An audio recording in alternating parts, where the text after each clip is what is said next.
I'm quickly going to address one issue around entrepreneurship. It's the fact that we have so many persons building products that have no business scalability around it. And it's very, very common with Africans, or probably because I'm an African and I'm in Nigeria. But this year especially, I've been privileged to meet so many entrepreneurs, startup founders around different in different states and different regions, and they talk about exciting ideas that they have, ideas that maybe in the educational sector, in the health sector. You want to like come up with an edtech startup. You want to come up with an edtech, health tech. They're actually different ideas. And the first thing that I get to discover, or what I've discovered so far, is that they get to talk about their products. Like, they're really excited about the products they are making. Honestly, I want to call your attention to it.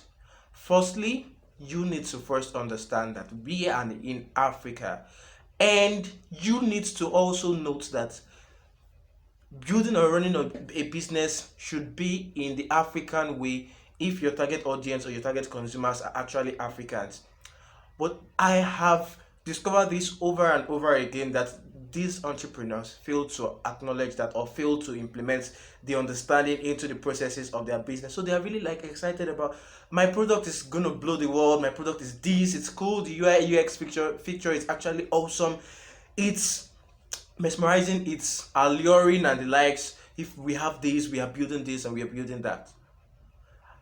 That's the reason I'm making this video. The reason I'm making this video is understanding business the African way, how you can build products that actually sync with the African structure.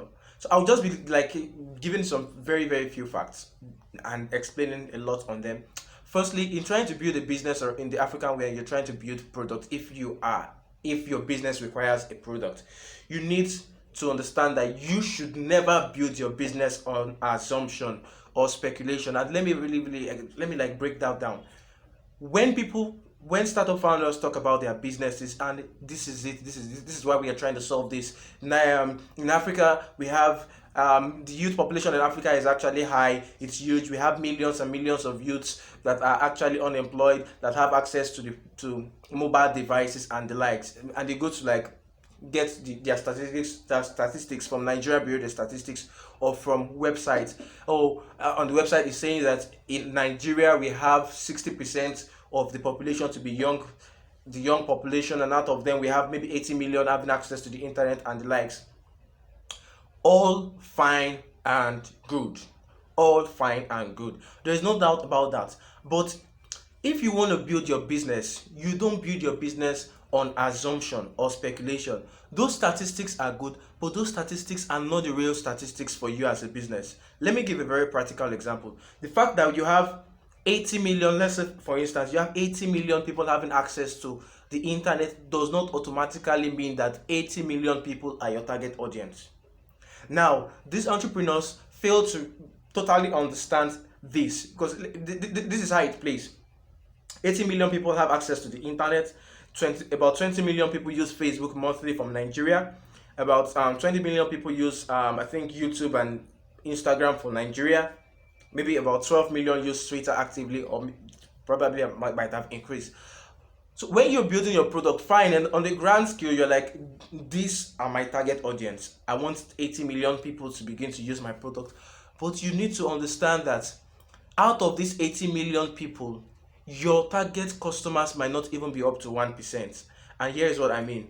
You're building a digital product. First thing, we are in a we are called the millennials, right? The previous generation were the baby boomers. And let me give Jumia as an example. Jumia is an e-commerce store, and we have about hundreds of millions of people in Africa that are actually active on the internet. But the problem is with it is that not everybody grew up with activity not everyone grew up actively using the internet. So the baby boomers, which happen to be who happen to be our parents, they are not used to using digital products to shop. Yeah, that's the right word to use. They're not used to using digital products or digital means to shop, and that's like a disadvantage on Jumia's part, because the thing is, First thing, understand how you will understand your market and not build based on assumption is that our parents who happen to be the ones that get most devices, like when it comes to like home appliances, the fridge, the freezers, the fan, the ACs and the likes, they are the ones who get it. And when they want to get it, they don't go to Jumia to get it, but they are active on the internet, they're active on Facebook, they're active on WhatsApp, they're active on Instagram, they're active on LinkedIn, they're active on Twitter, but they are not educated to use digital products. The same thing with us. We are not also really educated to use digital products. That's why some digital products might not scale in this age. So once you understand that this is not my target audience, like the whole 80 million persons, they are not my target audience.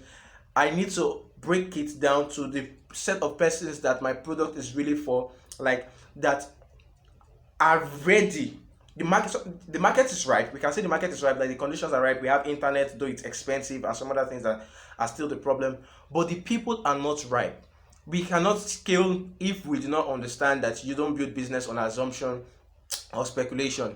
It can cost you your head. You can actually build up your business and you're like, oh yes, you go and pitch beautifully to investors. We have blah blah blah, and then on the long run, you don't have anybody using your products. That's because you do not take time to understand the number of persons using your product and where they are, and you don't just assume that okay fine, because everyone is facing this problem, then I build a digital product and they are going to use it. It's a lie, a very very blatant lie.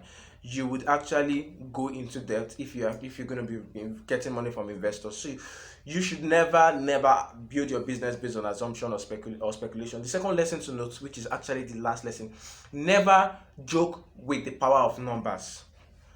A lot of entrepreneurs do not actually understand numbers. It's just more like a continuation for the first part. The first part is don't build your business based on assumption. Don't like just speculate that my target audience is so and so this thing. Now let me just begin to dish it out. No, that's the wrong thing. You need to be very specific. Then never joke with the power of numbers. Most entrepreneurs do not understand numbers, and by numbers, what I'm trying to simply saying is you have your target audience to be 50%, but how do you scale when you have 50%? You have potential target audience to be 200%, but your real target audience are 50%. How do you accommodate the remaining 200%? I've discovered among startup founders, when they build products, they do not build products to accommodate their later, or their audience or their target consumers that would come later. Like there is no value chain to get those people inside the loop, and it's actually going to cost you a lot if you joke with the power of numbers. You don't joke with the power of numbers by just assuming at the same time. You don't. It's actually going to cost your business. So whenever you're building a product as an African, you need to first understand that you don't build your business on technology. You build technology on your business, and that's the big mistake a lot of startup founders are making.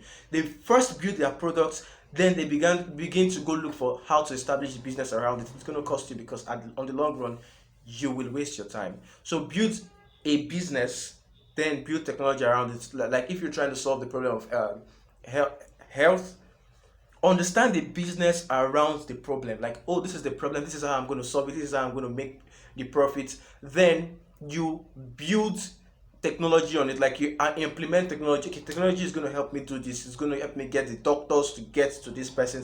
But the reason why you're trying to get the doctors to get to this person is because you know the doctors would require the service of this person's, and the payment is going to be like this. The payments will not be really easy if the doctors are far apart. Definitely we are going to put a payment platform on board. That is how you should run business, basically, even around the world. But I'm just talking about Africa generally, because I realize that lots of startup founders do not really get this right. So if you are in this shoe, I would encourage that you go back to your board, go back to your drawing plan and look at it.